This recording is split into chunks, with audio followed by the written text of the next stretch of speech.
pretty excited about that. So in any case, tonight we're kicking off with the Dredge Research Collaborative. These guys are, I'd say, long-term friends and collaborators of my own, and I hopefully all you guys know their blogs and what they've been writing both online and in journals. Tim Maly on my right, on the left of the table for you guys, is the author of Quiet Babylon. He's in town from Toronto. And for several years now, Tim has really been walking a really exciting line between fiction, analysis, architecture, and I guess what you very broadly refer to as the cyborg, which is a figure that sort of mixes and matches technology, biology, nanotechnology, and the future of computation, looking at that from a spatial standpoint. And so if you don't know Quiet Babylon, it's a good blog to check out. And then on his right I was about to call you Sam Bradford again. That's a stupid joke. Stephen Becker and Rob Holmes from Mammoth, which I think is easily one of the best landscape architecture blogs, if not best architecture blogs out there. It's a pretty compelling mix of basically looking at where design intersects with, augments, or otherwise camouflages natural terrestrial processes. So it's somewhere between kind of artificial geology, infrastructure, and the architectural environment in a very large scale way. So that's another blog that I highly recommend checking out. And then there's a missing sort of quadrant to the team here, which is Brett Milligan, who's based out in Portland, Oregon, and he writes a great blog called Free Association Design, which hopefully some of you know as well. And that's another one of these kind of new generation of blogs that is really engaging with questions of infrastructure, with sort of terrestrially involved design practices. And in Brett's case, really specifically focusing on hydrology, river landscapes, and obviously, as we'll hear tonight, if Brett from a distance, the very idea of dredge. So yeah, I'm pretty excited just to throw it over to these guys. We're going to do a presentation of their work, and then we're going to follow that up with basically a few questions from Nicola and I. But then we're going to open it up pretty rapidly, actually, to an open Q&A. So if you guys have questions, things that were passed over, things that you want to go back to, things that you just want to discuss, please feel free to chime in. So with that, I'll turn it over to you guys. Thanks.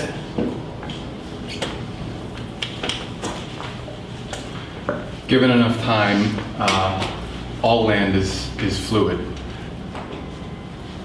This is the World Beach Club on Lebanon Island, in the world, in Dubai, on the world. It's set to open in 4 weeks, but nobody's sure how long it will last. The islands are allegedly sinking, which is compounding their already acute exposure to risks presented by a warming globe. The world, which lies about 4 kilometers off the coast of Dubai, was conceived as today's great development epic. The Nazca lines of the modern world may actually vanish, though. In a couple of decades, the speed of their disappearance exceeded only by the rapidity of their manufacture. This is the Palm Jumeirah, an artificial archipelago which increased Dubai's shoreline by 320 miles. Self-declared 8th wonder of the world, was actually built by a Dutch company called Van Oord in 3 years. Bahrain, not to be left out of the rush to manufacture sovereign territory, created the Darat Al Bahrain. I'm sure the few lucky residents, not on these islands of course, who can't perceive the design, but those on the International Space Station who took this picture, really appreciate the $6 billion spent by Bahrain to compete with outer space for their attention. Bahrain also fabricated Amouage. Amouage, despite the grandiosity of its scale, was constructed using a comparatively humble technology called the geotube, which Tim's going to talk a little bit about. So this is a geotube.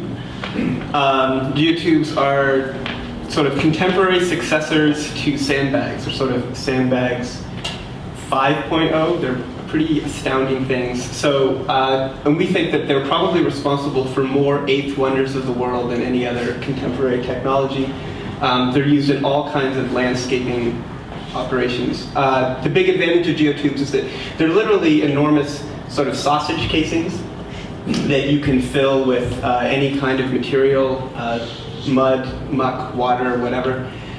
When they're empty, they're pretty easy to move around, but when they're full, they inflate, and their flexibility allows them to sort of ooze over very irregular landscapes, but then their sheer mass allows them to stay very, very stable. So you can use these things to build temporary dams, you can use them for breakwaters, you can use them to construct shoreline or entire artificial islands.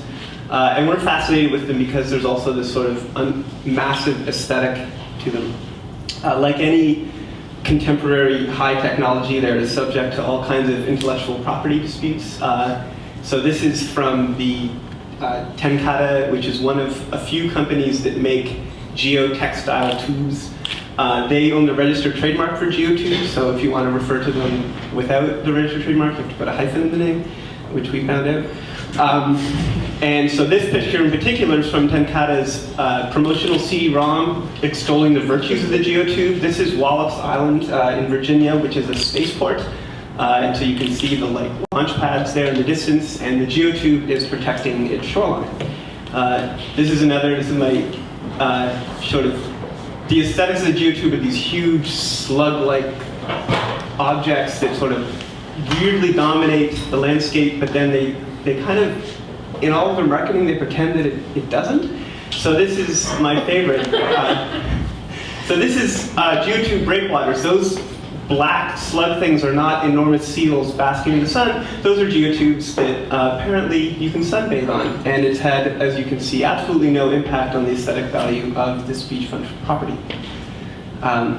The other thing that you can do with the geotube, they're a semi-permeable material. So what happens is you can dump an enormous amount of sludge into them, and then over time the water will leak out, leaving behind the sort of solids. So this is a contaminated soil dewatering plant. They fill this stuff with poisonous muck and goop, and then let the water drain out, and then when they're done, you've just got the solid soil that you can now work with. And if it's non-contaminated soil, then you can use that soil in further landscaping projects. So this is the Volgabeer polder in the Netherlands near Amsterdam. It was a sort of a toxic waste site, a landfill. And the waste remains there on site. But what the Dutch have been doing to it is they've covered it with this thick geotextile cap, which is composed primarily of geotubes. Or I guess the geotubes sort of, they sit at the bottom of these basins too. It's important to know. There's like 59 of these basins, and each basin has the geotubes at the bottom, and then above that they've implanted reeds, which they expect to sort of die, deteriorate, eventually turn into peat, which would become the foundational soil for a new wetland ecosystem. There's a second sort of, closer? Okay. Yeah. So there's a second sort of patented geotextile that Tenkata is using at the site, which is called Geo Detect. And the thing about Geo Detect is that fiber optic sensors are woven into the geotextile fabric, so that you get this fabric which is capable of detecting sort of tectonic strain or changes in soil temperature. It can be deployed virtually anywhere from a roadbed to a dam where you might want to know whether, say, toxic waste in an industrial pond was in danger of leaking out, to some sort of unstable terrain where you wanted to keep an eye on seismic activity. I guess it's sort of the interesting thing about it is that what it produces is a piece of landscape where the soils and slopes are sort of self-reporting, or the landscape becomes sort of aware of itself in a really interesting way that sort of suggests that maybe the incorporation of sediment into sort of the expected Internet of Things. So I guess what all of these things have in common, besides the fact that they all included a geotube, is that they're all instances of earth moving. or what might be considered an anthropogenic sediment handling practice. So the idea is that, oops, wrong slide, so ways that humans are engaged in speeding up or slowing down the sort of geologic processes of weathering and erosion and the pull of gravity on loosened sediment. Erosion is kind of the primary process that these practices are responding to, and it's caused by sort of a set of intentional things and unintentional things. So unintentional things would be like deforestation and agriculture. Intentional things would be like mining, construction activities, which could include both residential housing and island building, or dredging itself is maybe a third intentional way. I guess what you would kind of wonder though is what is the scale of this activity like, and how does it rate in comparison to sort of natural geological processes? And part of the answer is that it's getting faster and faster quite rapidly. Sort of the human influence is actually probably increasing logarithmically, not just at a linear scale. And it's driven by tools. So in the Paleolithic era, it was people moving sediment with hand tools. In the Iron Age, it was people using slightly better tools to do things like build road networks and dig canals. Sort of it was an increase, but not all that much of an increase over the Paleolithic era. By the time you get to industrialization, you have the steam engine, which both permitted people to dig faster and required people to dig the earth to produce the coal that powered the steam engines. And then today you have things like this, sort of contemporary excavators, earth movers, blasting equipment. So to kind of put some numbers to that, when I say faster, in ancient Egypt, the per capita annual earth moving was about 600 kilograms per person. And today, worldwide, the figure is about 6 tons. And in the United States, it's particularly high, about 30 tons per person. And so that in itself is sort of a logarithmic increase, but then that has to be multiplied by population, which has also sort of similarly been expanding rapidly. And so you get this scale where you can barely even tell the difference between what happened until the last 200 or 300 years. It's also worth noting that intentional earth moving has gone from being something that we weren't really capable of to almost half as much as unintentional earth moving. I guess one other sort of figure of comparison would be that the mass of sediment that was moved by humans in the first 5,000 years of anthropogenic sediment handling is equal to the Green Mountains of Vermont. And we're expecting that at the current rate of increase, we will move another Green Mountains in the next 100 years. That's insane. I'm sure you all recognize this. These diagrams are, embedded in our memory from being taught these things when we were, school children. I'm sure you, like me, were quizzed on a lot of those elements. Unfortunately, that last one is pretty problematic in a way that this one is not. You'll notice this has buildings on it. Humans are pretty important participants in the water cycle, as everybody has become aware. Now, when you look at similar diagrams of geologic cycles, you'll notice the same problem. It's a little bit deceptive because it's been scrubbed of any anthropogenic influence. So we're proposing the dredge cycle.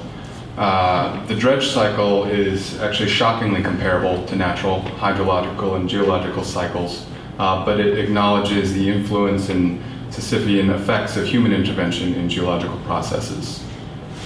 The dredge cycle begins with erosion. While geological erosion naturally produces about 30% of soil erosion in the United States, The remaining is accelerated erosion from human land use, and that accounts for the remaining 70. Unintentional earth movement leads to intentional movement. Also, intentional movement leads to more intentional movement later on, and the cycle just continues spiraling out of control. This diagram shows factors which accelerate or decelerate the dredge cycle. So the way to read this is the slowest items are further out from the center line. It all comes back together at dredging at the base of the cycle. Dredging is the process which begins actively disputing the gravitational pull that powers erosive processes. And that leads to what we call forced uplift, whose geological equivalent is the exceedingly slow process of plate tectonics. Culminates in reuse and placement, which unfortunately tends to be frustratingly short-lived.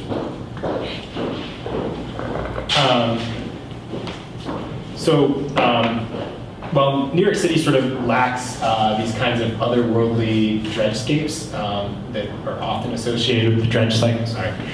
So New York City often sort of lacks some of the weird landscapes that we would kind of typically associate with the dredge cycle, in particular dredge containment facilities. So this is one, Craney Island in Hampton Roads. And then here's another one, which is in Galveston Bay near Houston. But we think it's nonetheless, in a lot of ways, an excellent place to be discussing dredge, because... So we spent a bunch of time thinking about the landscapes that result from the movement, unnatural movement of sediments. And so we spent a little bit of time before we came here thinking about New York. So this is a visualization. The parts that look like actual land, that's what Manhattan Island looked like in 1609. And the outline is where the shore of Manhattan Island is today. We've heard estimates that as much as 25% of Manhattan Island's surface area is the result of enormous amounts of earth movement. That most of you guys are living or hanging out on borrowed land.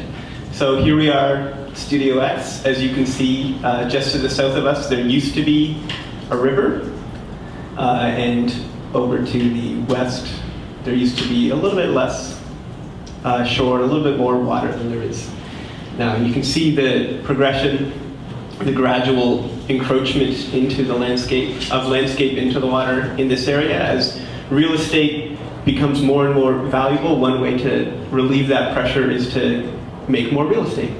And so here you can see, 1650, 1800s, and then the gradual increase out to 1980. So similarly, Floyd Bennett Field, which is now, I'm told, a beautiful place to play baseball and stuff, started out as an archipelago of islands, and then it had already started to get filled in the 1920s.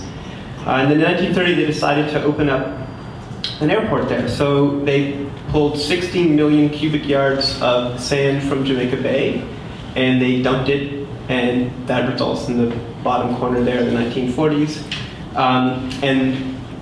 It was a beautiful new airport, noted for it being the first in America to have real electrical lighting for the landing and real concrete runways. Everyone else was landing on dirt at the time, so very exciting, first for America.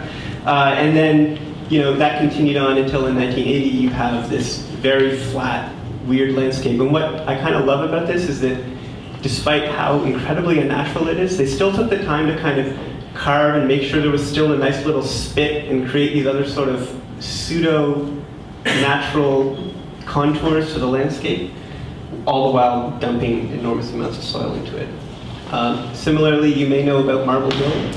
Marble Hill is part of Manhattan, except that it's not physically part of Manhattan, it's physically attached to the Bronx. Why is that? It's because in 1895, we dug a canal. And so the pink part is Marble Hill, and below it is the Harlem River shipping channel. And then a little while later, in about 1914, the original river, which is the northern tip there, got filled in. And the interesting thing about this is that despite the fact that now physically, like, we cut off a piece of Manhattan and stuck it onto the Bronx, legally, that transformation didn't happen. It didn't take. And you can still see the echoes of the river, right? So this is a satellite photo, and you can see through the baseball field and then around the curve where the river used to be. And so there's these sort of echoes of the landscape that was lost. So currently, the Army Corps of Engineers kind of has 4 different ways that they're using the material they dredge out of the harbor. One of the first is habitat reclamation. So for instance, Tim talked about Floyd Bennett Field, and the dredge that was used to fill in Floyd Bennett Field was pulled from Jamaica Bay, and now they're using dredge pulled elsewhere in the harbor to restore the sort of archipelago of islands there in Jamaica Bay. Land remediation is another thing, sort of similar idea.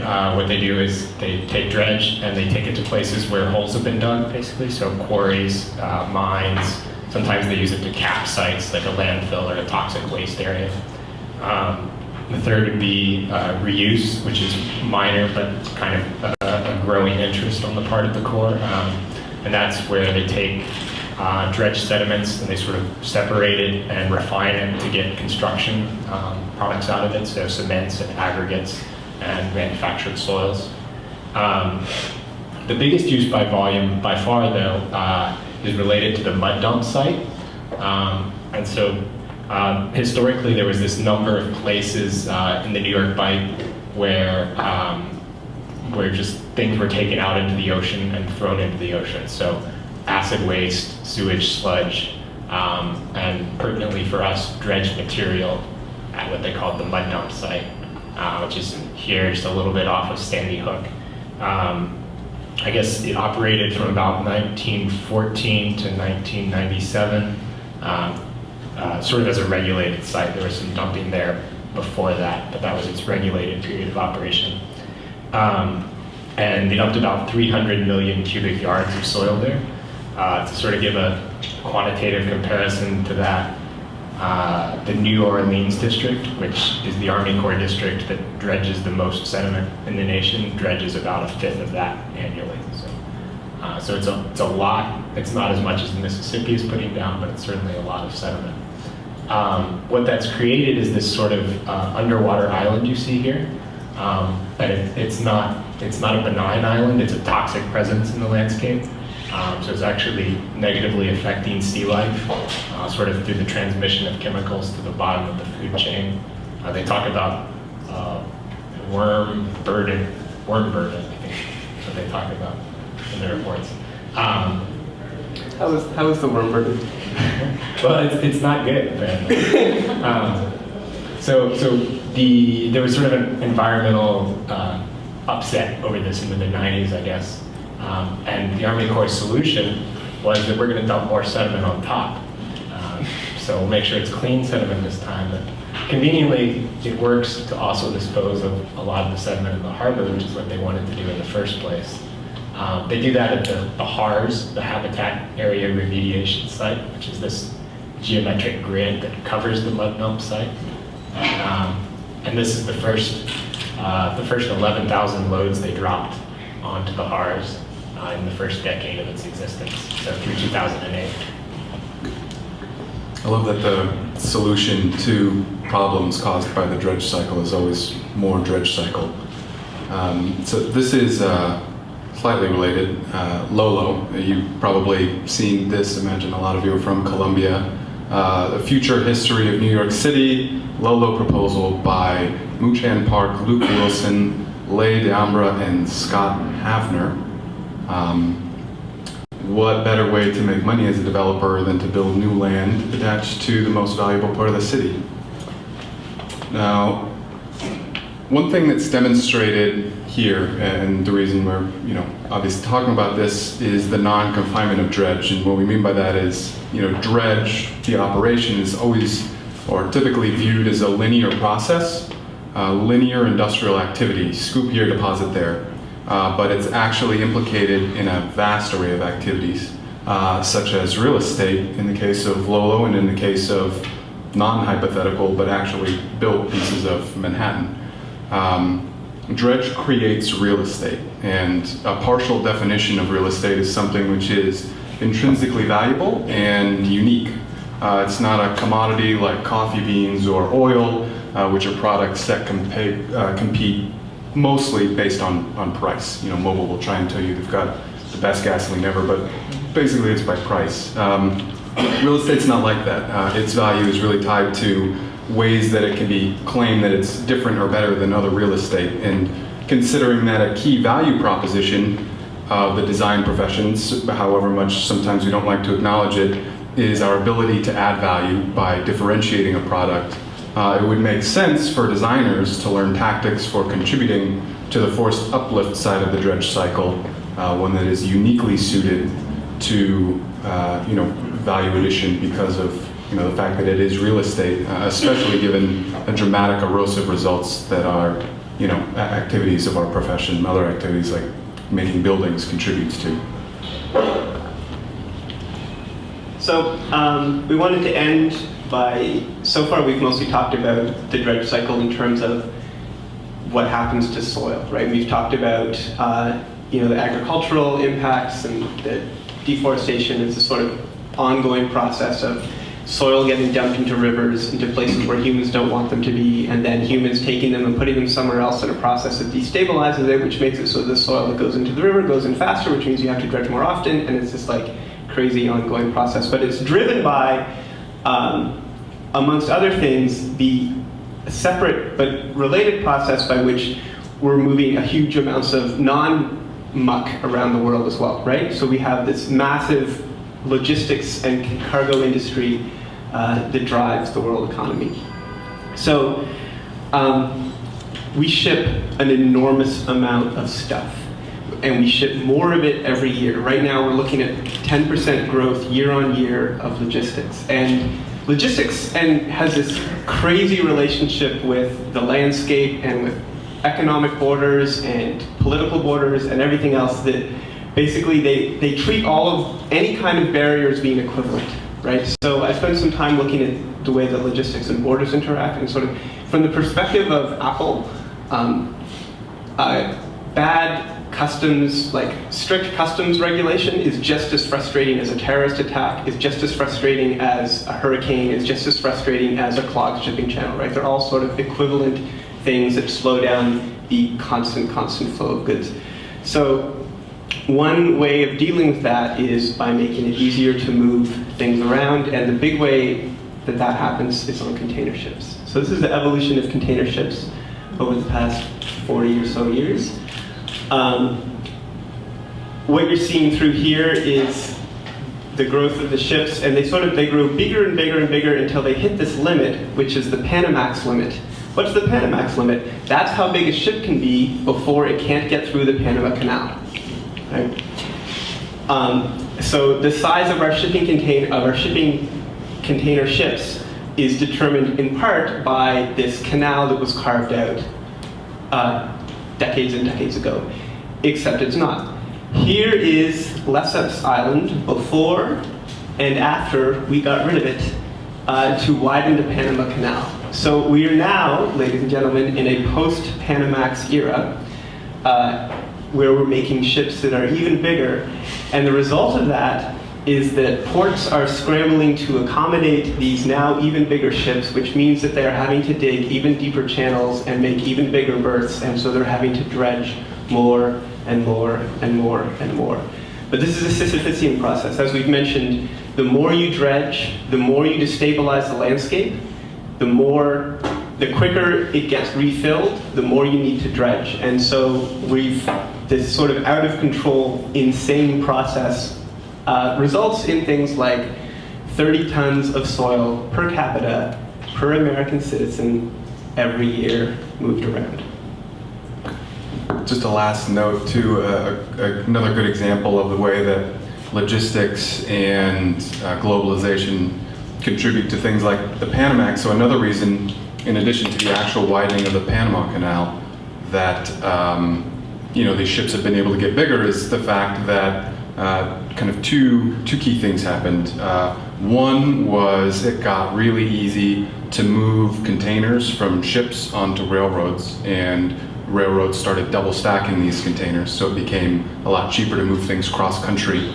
And as things started getting manufactured more and more in Asia, shipping something to New York makes a lot more sense by putting it across the Pacific on a huge, I think they're called Ultramaxes now, that's not a joke. And then you put it on a train in the port of Los Angeles or Long Beach, and you ship it across the country on a train. And ever since the Panama Canal doesn't matter quite as much anymore, these ships can get even huger, which causes even more need for dredging and alteration of the California coastline. So all these things are tied together in very fundamental and interesting ways. That's it. Yeah, any questions? Thanks.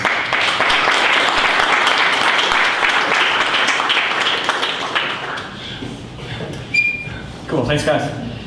Yeah, like I said, we're gonna now just do a few kind of questions up here and then throw it up into everyone. If somebody wants to grab the seat I was using, there's also a chair here, and maybe we could even, you can turn around some of the ones on wheels if you guys are looking for a place to sit in back. Thanks for the patience for standing up back there.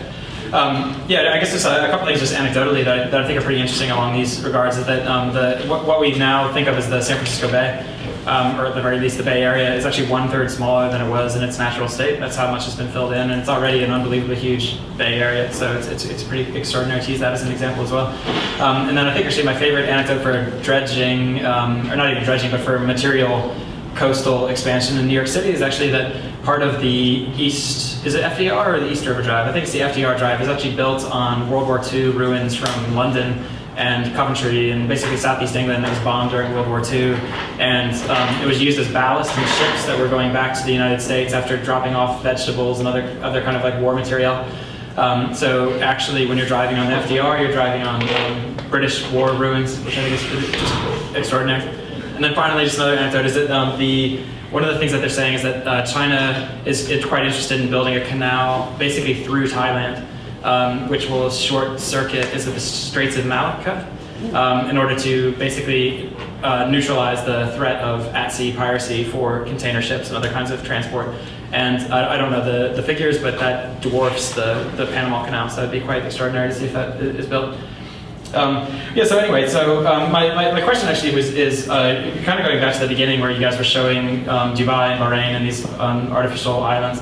I guess I'm just curious how you guys balance in your own presentation and in your own interest in this material the kind of sheer, almost like post-terrestrial giddiness of seeing artificial islands. If you want it, you can build it. Who knows? Well, maybe we'll be manufacturing tectonic plates in 500 years. So there's a kind of unbelievable enthusiasm for artificial landforms, and it's almost a kind of Dr. Seuss type interest in manufacturing extensions of the Earth, versus a kind of ethics of what it means to intervene in ecosystems, to interrupt sedimentation processes, to cause worm burden, as you guys were joking about. So what is the kind of ethics of dredge? How do you cover it in your work? And when do you guys feel that you're either being too ethical and missing the larger intellectual picture, or you're being too caught up in the giddiness of dredge to miss the fact that you're effectively advocating environmental destruction? We're in favor of environmental. So actually, I had a really weird email exchange a while ago when the Palm Islands were first around. I love this. So they built the Palm Islands, and when they built the Palm Islands, they were sort of criticized, like, this is insane. Don't you know that the sea levels are rising? They're like, it's going to be fine. We built them to withstand up to 1 meter worth of sea rise. And then like 2 years later, scientists were saying, we think it's going to be closer to 1.5. And so like the Palm Islands, right, like global warming primarily caused by oil. What paid for the Palm Islands? Oil, right? So they're drowning in the consequences of the thing that made them possible, which is amazing. So I wrote about that. And I got an email from a woman who was like, read your blog, I live in Dubai, and my job until very recently was to be the environmental consultant for construction in Dubai, which is already crazy.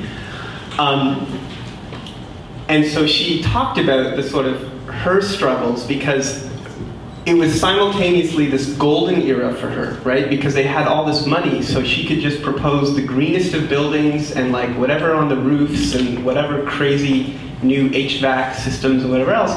But fundamentally, they were like dumping huge amounts. And so they have this thing now in this area called the red tide, which is, the details I don't totally understand, but it has to do with the enormous damage to the ecology that's resulted in like algae blooms and all kinds of other terrible things.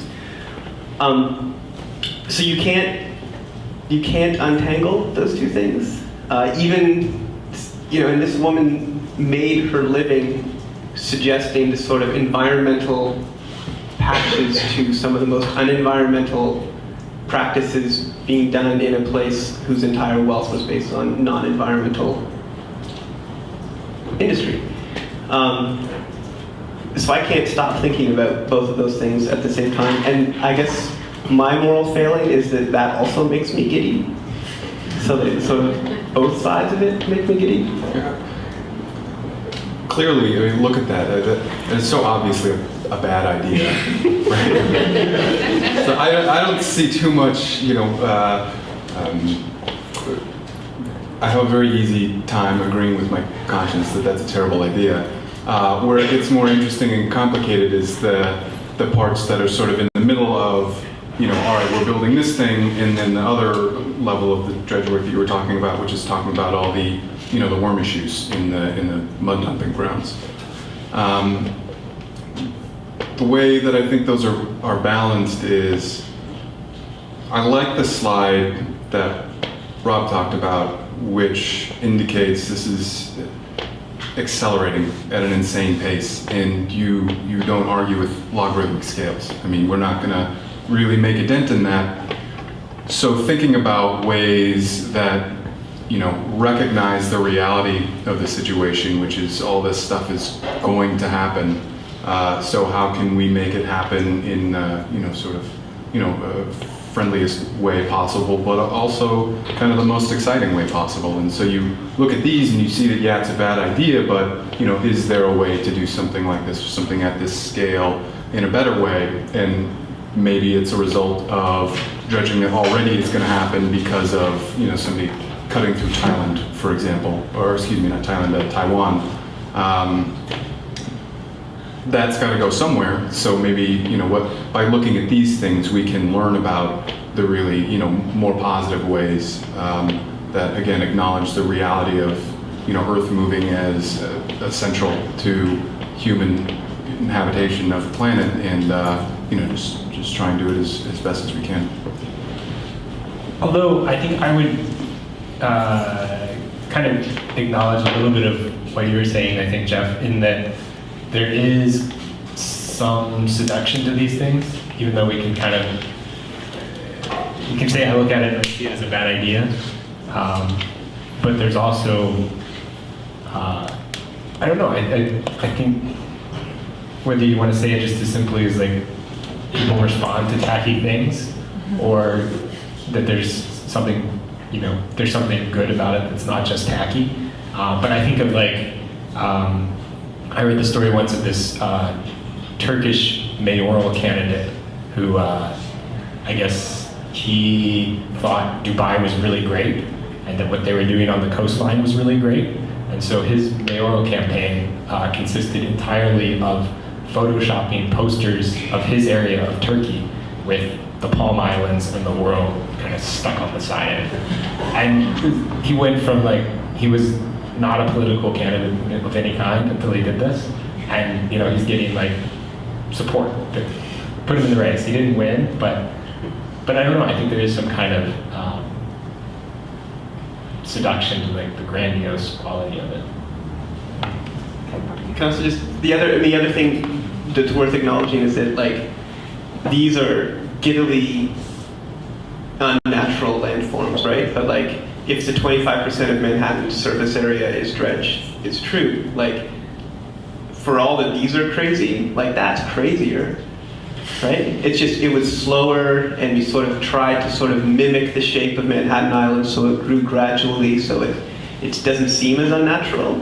But like a quarter of Manhattan is just as unnatural as this. It's just that these guys have the sort of the willingness to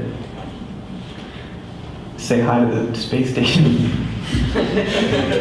On that note, one thing I think is curious is that the examples that you showed are all very grandiose in scale, varying scales of grandiosity, but they are all like at the urban scale or the space station scale or the Panama Canal scale.